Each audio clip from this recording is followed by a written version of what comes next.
All right, so this is Food Inc., and it's about the food industry. And this is a small clip of what I'm about to talk to you about, so just sit and enjoy. We eat a lot of oil without knowing it. To bring a steer to slaughter, it's like 75 gallons of oil. So what we're seeing is that this highly efficient machine does not have the resilience to deal with shocks such as the spike in oil prices. Food prices last month were 3.9% higher than they were a year ago. We'll take corn, another basic source of food, up to a 12-year high.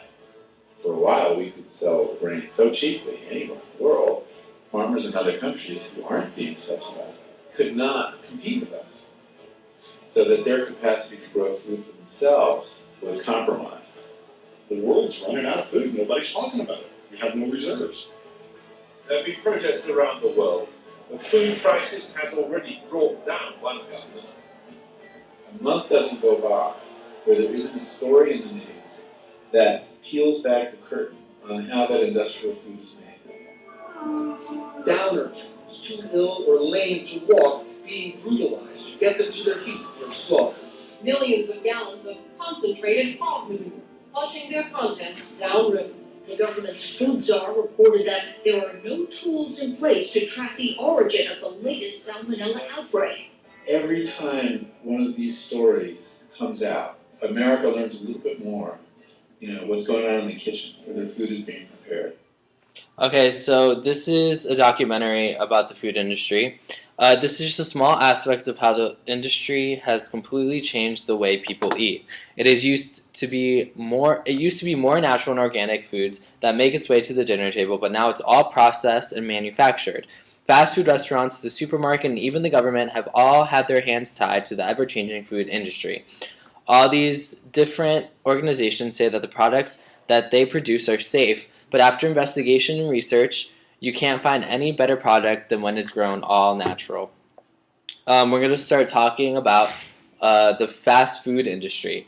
McDonald's was the first fast food restaurant in the 1930s. It was so successful, the McDonald's brothers cut down on everything to make smaller costs, smaller menus, and more profit for themselves. They fired employees, and then they created a factory system in the back in the kitchen.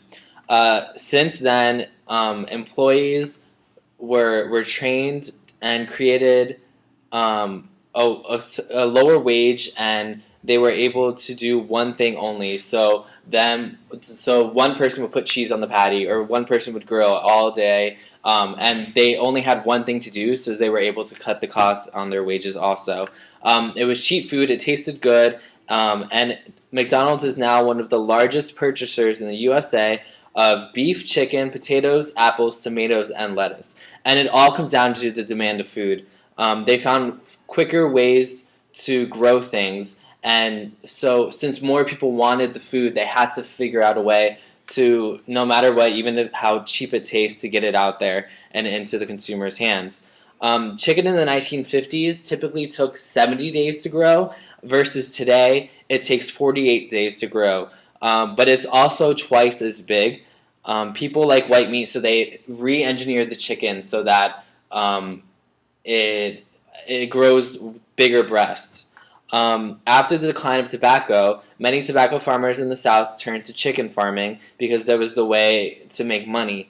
They didn't care how healthy their products were, they just wanted to put out a product that people would buy. Chicken houses are now made of scraps of metal, and chickens never typically see the daylight while they're growing. Those are very gross. Chicken houses, there's dust everywhere, there's feces. Chickens are growing so fast that their bones don't have time to catch up, so they're becoming so immobile, and a few die because of that. They just literally just sit down and they don't get up. They eat all day and they don't move and they lay in their feces, and it's really gross. In the documentary, there's a part that they show the actual chicken house because one person let them in, and and they just show you the conditions that they live in, and there's just a bunch of dead chickens everywhere, and it's not a condition that you would want to be eating from, and all of America eats that way. Farming isn't what it used to be at all. It's turned into mass production. Companies keep their farmers under their control because of the cost that it takes to build an actual house. $280,000 to $300,000. Plus, companies are always demanding new equipment, or they'll cancel the farmer's contract. So that's how they keep their farmer kind of under their foot, because it costs so much money. A typical grower borrowed $500,000, and they only get paid $18,000 a year. So that's just the simplest way that the company can just keep them under their control and have them do whatever they want. You can get a 99-cent double cheeseburger, but you can't do that with a head of broccoli. We skewed the food system so much that it's all about bad calories nowadays. 1 in 3 Americans born after 2000 will contract an early onset diabetes. Among minorities, the rate will be 1 in 2. Hamburger meat is now cleansed with ammonia to get rid of the E. coli. E. coli is developed because of the strict corn diet that the cows are now fed. Even though by evolution they were designed to eat grass and eat wheat and just stuff that are out in the field, but now they're just fed corn because that's the cheapest way to do it. And now I'm going to lead into talking about the supermarket. Corn is extremely cheap, so it's used for so many purposes. In a supermarket, there's an illusion of choices. It looks like there's a lot of things that you can get, but in the end, it all comes back to corn. There's corn in a bunch of products.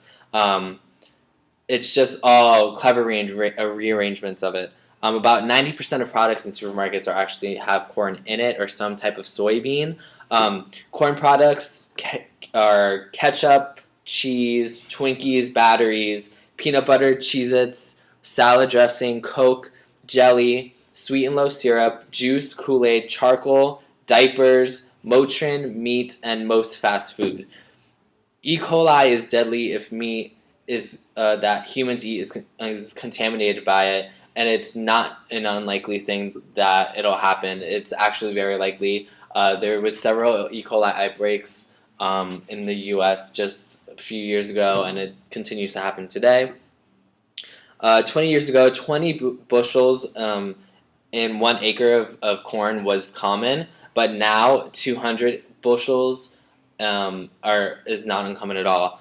Corn is sold below the cost of production, so that because of that, the government encouraged the growth and mass production of it. There are several farms. There are smaller farms, though, that produce chicken, cows, and pigs at a natural rate, and it's a lot healthier because they don't need to be bathed in chemicals to be disinfected. The FDA has tried to shut them down because, according to them, since it's an open slaughterhouse and it's out in the air, they think that it's unsafe and the food is easily contaminated. But there has been several experiments and that it shows in tests that shows that it's completely untrue and that it's completely safe and actually much safer to eat than if you were going to get it at a large company slaughterhouse.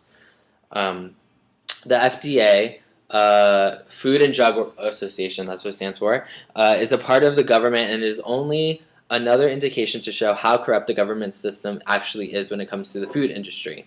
The meatpacking industry has recruited immigrants from Mexico because since it's just cheaper and they could pay them cheaper wages, they recruit all these immigrants from Mexico, and then once they come into America and start working for these large slaughterhouses, immigration is such a big deal nowadays that the immigrants that come over get into trouble for that, and it shouldn't be like that. It should be towards the large companies that are recruiting them into America. It's not their fault that they're just trying to get paid and really make a living. Michael Taylor, a powerful lawyer. This just goes to show how corrupt the government system is. Michael Taylor, a powerful lawyer, advised Monsanto, which is a food company, advised them to make genetically modified food because it's just cheaper. And then it just so happens that the same person he oversaw FDA's decision not to label genetically modified foods. So he kind of got a two-way split because he's working for this food company saying, oh, let's do this because it's a lot cheaper and he's going to make more money from it. And then he's also on the FDA's side saying, yeah, let's not have people label it, it's not that big of a deal. So it just goes to show how two-faced the actual government is with the food industry and how much money they're making. They don't care how they're making it, just as long as they make the money, it's in their pocket. The fast food industry fought over putting calorie info on products, fought against saying if there was trans fat in their food. The meatpacking industry for years fought against country of origin labeling. They didn't want people to know what country their food was coming from. Fought against labeling GMOs, which is genetically modified food, and now 70% of food is labeled as such. They not only don't want you to know how their products are being grown, but they also have somehow managed to make it illegal for you to criticize their products. Oprah Winfrey was talking about mad cow disease on her show one time, and she was just making people aware that this is a serious issue and that it has been happening. There were outbreaks. It's a serious deal, and she was sued for it. And the cattleman from Texas said that it was disparaging for his food and it was a loss of profit. So after 6 years of litigation, over $1 million in legal fees, Oprah finally won the lawsuit. And they also made it illegal to post photos of any of their feeding lot operations, where that's basically where they just feed the cows and where they feed the chickens and all that kind of stuff, because it's so gross that they don't want people to know how gross it is. They don't want people to know the real story, so they just have it make it illegal. Even if the company who is suing knows that they can't win, they just do it to send out a message to let America know not to mess with them, that even if they were going to lose, they're coming after you. It is more expensive to eat healthy than to eat fast food. It is sad that most people have put material wants in front of health needs. There are several things you can do to change the way food industry works. You can vote to change the system about 3 times a day, buy from companies that treat workers, animals, and environment with respect. When you go to the supermarket, choose foods that are in reason. Buy foods that are organic and know what's in your foods. Read the labels. That's the biggest thing that they'll tell you, is just to read the labels. Know what you're eating. Know what you're putting into your body. The average meal travels 1,500 miles from farms to the supermarket. Buy foods that are grown locally. Support local farmers. Support local farmers markets. Plant a garden, even if it's a small one. It's still a healthy substitution to what you're buying at the supermarket. Buy fruits and vegetables that are in season, because that's the biggest thing that people don't realize. Back then, carrots or like strawberries wouldn't be in season all year round, but now if you go in December, they're going to be in season. They're going to be in season no matter what month you go in. Fast food restaurants, supermarkets, and government all have a hand in how the food industry runs today. We can be the change in how that happens, and if something positive actually comes out of it, it's not only going to be effective for us, but for the future that's to come. Thank you.